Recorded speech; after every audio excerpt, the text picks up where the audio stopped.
I'm Darlene Donovan, Town of High River Arborist with the Parks Department, and I'm here today on 12th Avenue to talk about tree assessment and the reasons why it is necessary sometimes to remove a tree.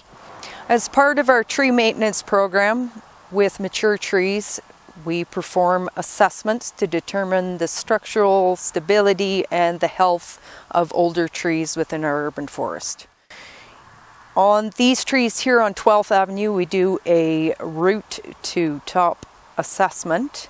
And what we're looking for is any signs of decay or fungus, because that is an indicator that the tree is in decline.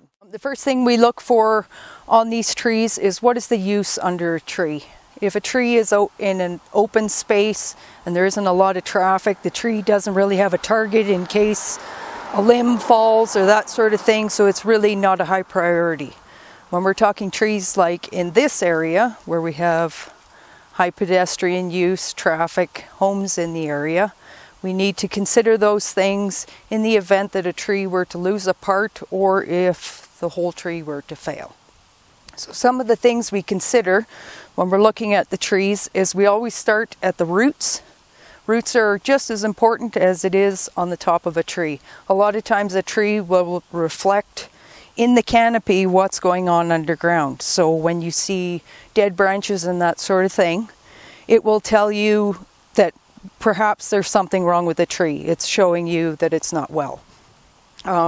We do checks on the roots to see if there's any cavities or any hollowness, that sort of thing. We check for fungus because that's usually an indicator that there could be decay in the root system.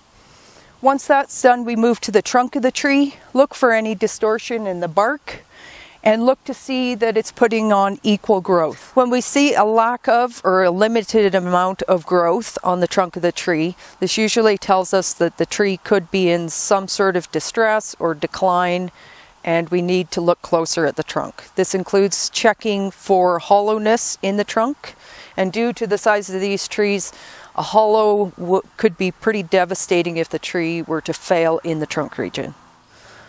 Once the trunk has been assessed, we move to the top canopy of the tree.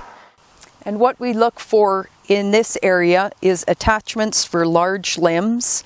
And in the case of these trees, unfortunately, 20 years ago, it was a standard practice to top trees, which meant to make them shorter. In most cases on these trees, there is some to quite a significant amount of decay in these attachments. So that is a red flag for us. Once we go from there, we move to the branches and the tips.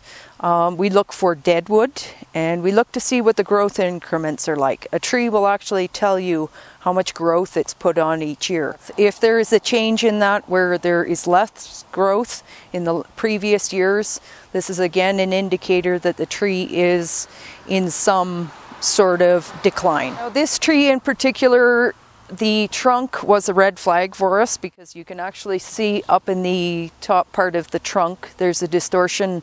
The bark is a little distorted, bark is peeling, and it's just not normal. So this is, once an assessment was done, there was an indication that there is a hollow in this area.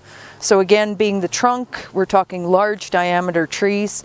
If this tree were to fail in the trunk region, it could cause some pretty significant damage.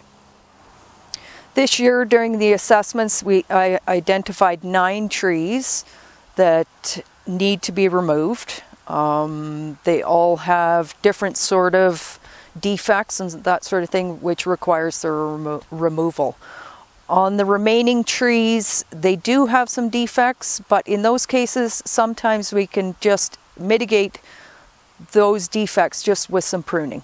And annual assessments to monitor those trees throughout the year can lead to us being able to retain these trees for many more years to come.